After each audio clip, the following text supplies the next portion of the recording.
How do I get myself to do what I know is good for me in the future, but in the moment doesn't seem so fun? Tips such as how to schedule your day like we talked about last week, and how to avoid procrastination like I'll touch on today, are important pieces to this puzzle. But there's something else, a really important piece that allows my clients to have the breakthroughs of knowing, trusting that they are achieving their ambitious goals. It's what allowed me to write, edit, and publish a book in 1 year, and why I'm still in business, even when I too have had moments of doubt, true doubt, for not seeing the outcomes that I had hoped for. Today, I am answering your burning questions about goal achievement, including how to enjoy the present moment while also achieving your long-term goals, how to practice patience along that journey, and lastly, how do we get back on track when we fall out of habits or when we just needed a break and now are ready to return. Stay tuned till the very end because I'm sharing 3 quick tips, including that one on how to combat procrastination.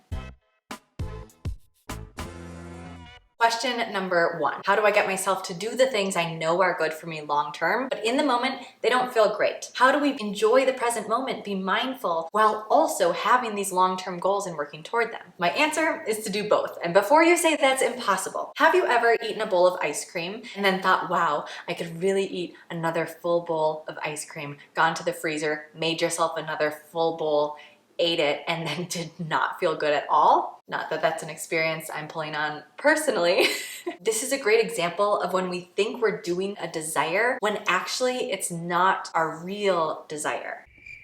Once we start flexing this muscle, just like anything else, you will get better and better at differentiating the moments. So let's say, hypothetically, I'm on the couch, I am down that YouTube rabbit hole watching home renovations. I planned to work out at some point today. That hasn't happened, and the day is almost coming to a close. Do I want to go work out? My initial answer might be, no, I don't want to go to work out. But when I close my eyes and when I ask myself, what do I really want to do right now? Continue sitting on the couch, or get up and move my body? If I asked myself and truly gave myself the option to continue sitting on the couch, almost always my answer is not that I want to continue sitting on the couch, especially if I had already gifted myself a few hours of leisure up until that point. There's actually a big part of me that wants to move. It just takes getting over that little hump, getting up and getting changed and getting to the workout spot before I feel the feel good that I tend to associate with wanting things. With the ice cream example, had I closed my eyes after that first bowl and thought,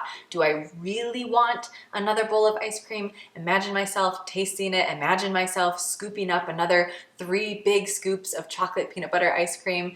The answer would have been, no, I actually think I'm already really full. Pulling this all back to our long-term goals and staying present and enjoying the journey. Play with this idea of what you really want to be doing. Do I want to procrastinate another day? Do I want to sit down and start writing that book? Do I want to make that phone call that's a little bit scary to make? On the surface, these answers might feel like, no, I don't want to do these things, but when you really ask, sometimes you find a corner of yourself that does, and you are nearly there. But there is something to be said for building routines. A group member in the experience recently came up with the aha that she wanted to dedicate 5 minutes to her craft. This is the key. Full permission after that 5 minutes. If she didn't want to continue working, she didn't have to continue working. Oftentimes, just dedicating 5 minutes sends you into a whole momentum, doing far more than just 5 minutes of work. But again, coming back to this specific habit builder, it's not about doing more than 5 minutes. It's about doing 5 minutes and celebrating yourself for that.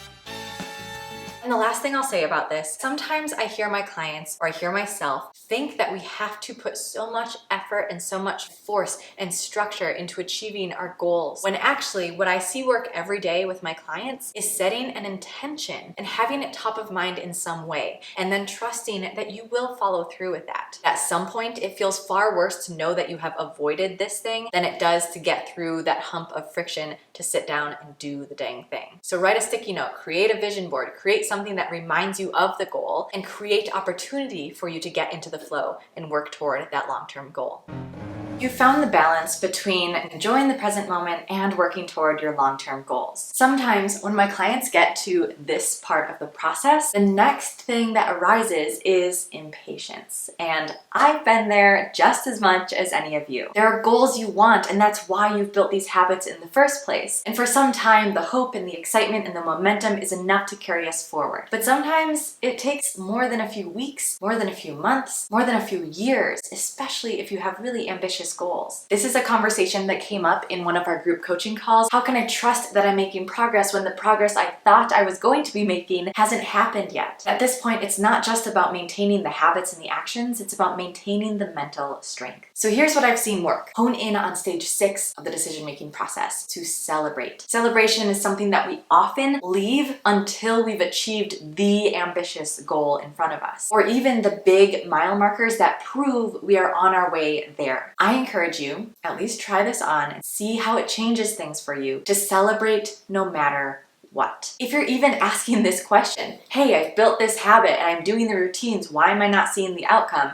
There's celebration in there. You built the routine. You are doing the habits. That was a place that you wanted to be weeks, months, years ago. Even on the days where you feel like you just can't show up for it today, there's celebration in that too. I've particularly found that those days where I take time off, where I let myself go on YouTube for 3 hours in the middle of the day because I just can't will myself to work, that is something I celebrate. Not because I want to do it all the time, but because historically speaking, I would have sat down at my desk and forced myself to grind out work that in the end would not have been very good work anyway. And talking about that mental strength would have depleted my mental energy and my mental willpower to get work done when I actually was inspired to work. This approach can feel a little scary, especially if you're used to checking boxes, measuring, seeing the analytics to prove that you are on your way. And I'm not saying to get rid of those things altogether. I certainly love a good spreadsheet. However, if we get caught up in the things that we had anticipated or planned to be proof that we are on our way to our goals, we'll likely miss other indicators that we are in fact on our way to achieving our big goal. But because we were looking for a very specific type of proof,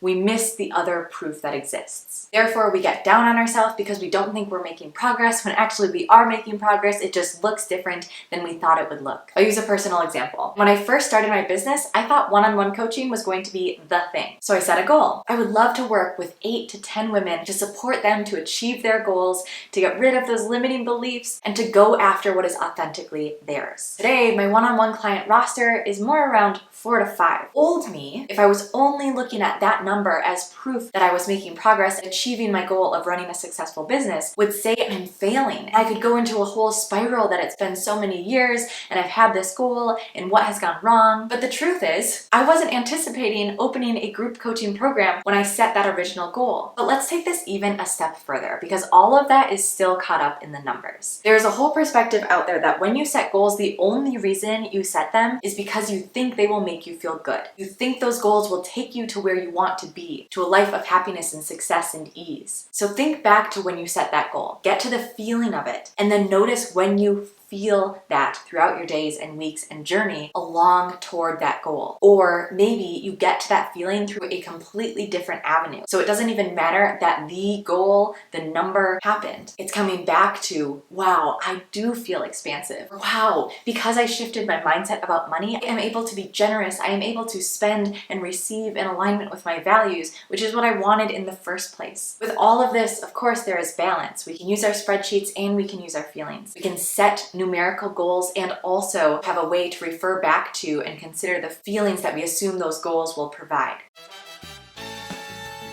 There's one final piece with this goal achievement puzzle, and we need to touch on it.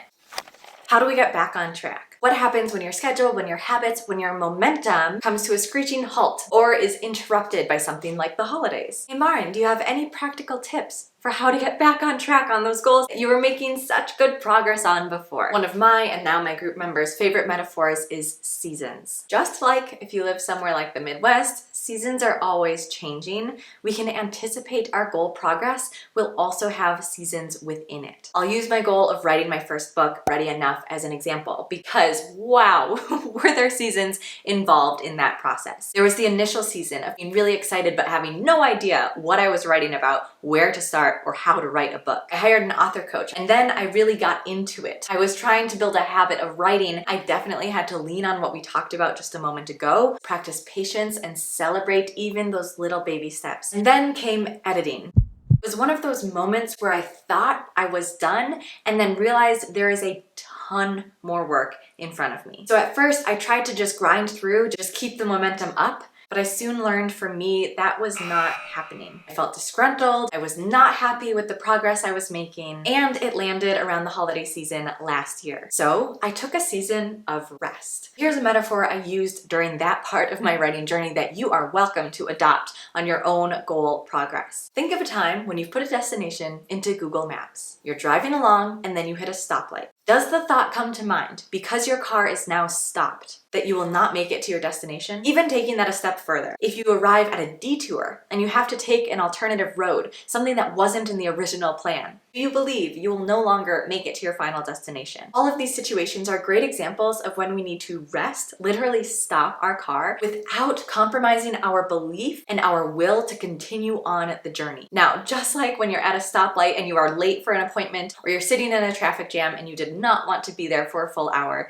these rest periods don't always feel grand and glorious, but rest is a crucial part of the process. You have other obligations and other values and other desires happening as simultaneous to this goal. So first, build in those seasons. Build in the understanding that you will arrive at a stop sign or a detour or a traffic jam along your journey toward goal attainment. And then notice, stay in touch with yourself. When does it feel like it's time to go? When does the light turn green? And do something really tiny when you get that prompt. For instance, I took time off on that book writing journey, and then there came a time when I got a little prompt of, I'd really like to get back to that. But I didn't immediately jump back into a full-time editing schedule. I edited one paragraph, and that started the snowball just enough for the momentum to pick back up. In the book, I also go far more in depth about begin again practices. As promised, 3 quick tips, including one on how to avoid procrastination. First, small steps equal huge outcomes. 1 baby step forward is still a baby step forward, and 100 baby steps forward is 1 huge stride. So celebrate yourself and take that 1 little step, if only it's naming a Word document and saving it in a folder. 2, declutter so you can create room for your goal progress. Sometimes we're struggling to create these habits, we're struggling to stay patient, to celebrate, to notice the progress that we're making because there is too much going on in our life. Notice if there's anything you want to get rid of, or press pause on and set aside for later so that your focus can come back to the things that really matter to you most in this season at this time. And 3, if you are procrastinating, then come back to your feelings, which maybe you roll your eyes at because I sure know I have. It is such a magical key to get through procrastination. What feeling am I avoiding? Is it a feeling of disappointment because you hadn't started yet? And then once you identify that, it's so obvious the way through that is to start. Maybe you're avoiding a feeling of challenge. This feels like it's going to be hard. Entering that feeling, just doing the thing, is far better than trying to avoid something that is already present anyway. If today's discussion about goal attainment was beneficial for you, I would greatly appreciate you hitting the like button below and leaving a comment. What were your big takeaways? I welcome you into the Yes and community so you can be 1 step closer to your better life. Just like Brianna, who joined the Yes and community and explains my coaching style like having a track teammate. And you could pass the baton or you could pause and take a breath, but you were like right there with me at all times. That's what I would say life coaching. And it's one thing to talk about a positive and helpful mindset around goal progress. It's another thing to experience it yourself. That's why I made this meditation that I highly recommend you click right now so you have your whole self on board to achieve your goals.